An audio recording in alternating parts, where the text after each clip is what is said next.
رحیم الحمدللہ رب العالمین وصلی اللہ علی محمد وآلہ الطاہرین۔ مطہرات میں سے ایک مطہر ہے طبیعت۔ طبیعت کے کیا معنی؟ کہ اگر کوئی چیز پاک کی جائے تو اس کے ساتھ ساتھ ایک دوسری چیز بھی پاک ہو سکتی ہے کہ جو اس سے ملحق تھی۔ مثال کے طور پہ اگر کسی نے اپنا ہاتھ پاک کیا اور ہاتھ میں اس کے فرض کریں کہ ایک چابی تھی، چابی بھی نجس تھی، ہاتھ بھی نجس تھا، تو جب ہاتھ پاک ہوگا تو چابی بھی پاک ہو جائے گی۔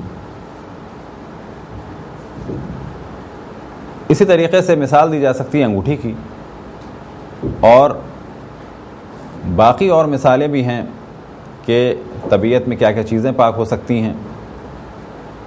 تو مثال دی جاتی ہے کہ جب مردے کو غسل دیا جائے تو جب غسل مکمل ہو جائیں گے تو اس وقت جو چیزیں مردے کے ساتھ ہیں، مثال کے طور پہ مردے کے جسم کو چھپانے کے لیے جو لباس ہے، جو تولیہ یا کوئی کپڑا رکھا گیا ہے، وہ بھی پاک ہو جائے گا۔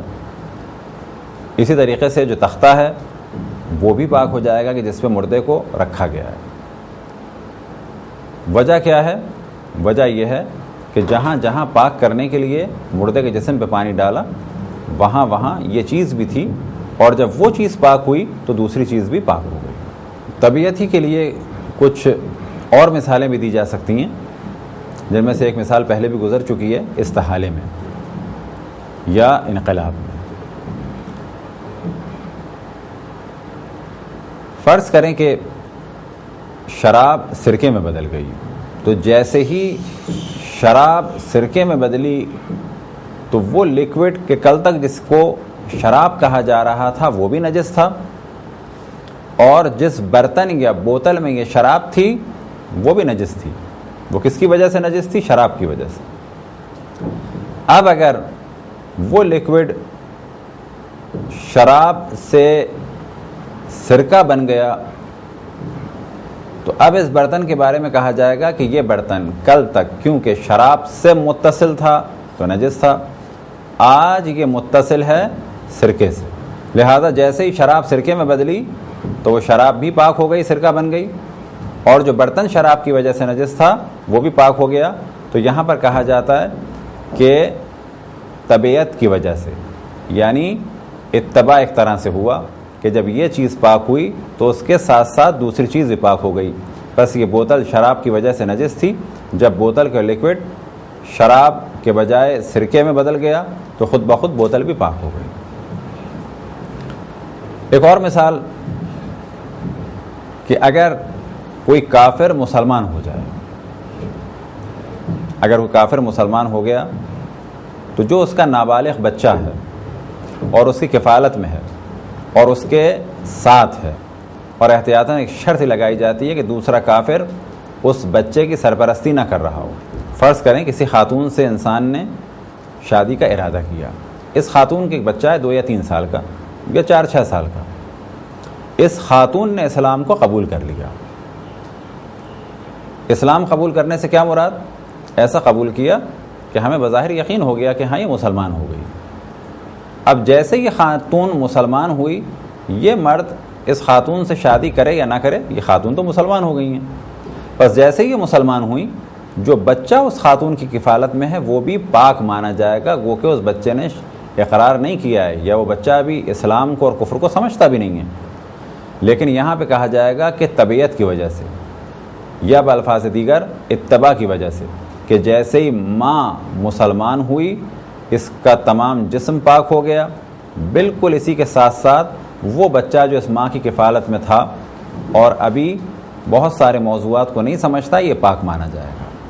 اب اگر یہ بچہ بعد میں بڑا ہوا اور بالغ ہونے کے بعد، سمجھدار ہونے کے بعد اس نے کہا کہ نہیں، میں اپنی ماں کے دین کو قبول نہیں کرتا، میں اپنے سابقہ باپ کے دین پہ جاؤں گا، اور اس نے فرض کریں دوسرا دین قبول کر لیا، تو جب وہ سمجھدار ہو کے یہ کام کرے گا تو اس وقت ماں کی اتباع سے، طبیعت سے نکل جائے گا۔ بس جب تک ایک ایسا بچہ کہ جو ابھی سمجھدار نہیں ہے اور نابالغ ہے اور کسی کافر کی کفالت میں تھا اور اب وہ کافر مسلمان ہو گیا، تو جب وہ مسلمان ہوا تو یہ بچہ بھی مسلمان مانا جائے گا، کس وجہ سے مسلمان مانا جائے گا، کس وجہ سے پاک مانا جائے گا؟ یہاں پر جواب یہ دیا جائے گا کہ یہ بچہ طبیعت کی وجہ سے۔ طبیعت سے کیا مراد ہے؟ کہ یہ بچہ پاک ہو گیا اپنے باپ یا اپنے ماں کی اتباع میں، وہ پاک ہوئے تو یہ بھی خود بخود پاک ہو گیا۔ اور طبیعت ہی کے موضوع میں ایک اور مثال جو بہت زیادہ عام ہے دی جا سکتی ہے کہ جب بھی جو چیز پاک ہوگی، اور پاک ہونے سے مراد کیا؟ کہ جو اس پر آخری پانی ڈالا گیا ہے اور جس کے بعد شریعت اس چیز کو پاک سمجھتی ہے۔ فرض کریں کہ ایک لباس کر پانی میں بھی 2 دفعہ دھونے پہ پاک ہوتا ہے، تو دوسری دفعہ دھونے کے بعد اور نچوڑنے کے بعد جو چند قطرے لباس میں رہ جاتے ہیں وہ بھی پاک مانے جائیں گے۔ کیا جواب دیا جائے گا کیوں پاک ہیں؟ کہا جائے گا جب یہ لباس پاک ہو گیا تو اس کے ساتھ ساتھ جو پانی اس میں بچا وہ بھی پاک ہو گیا۔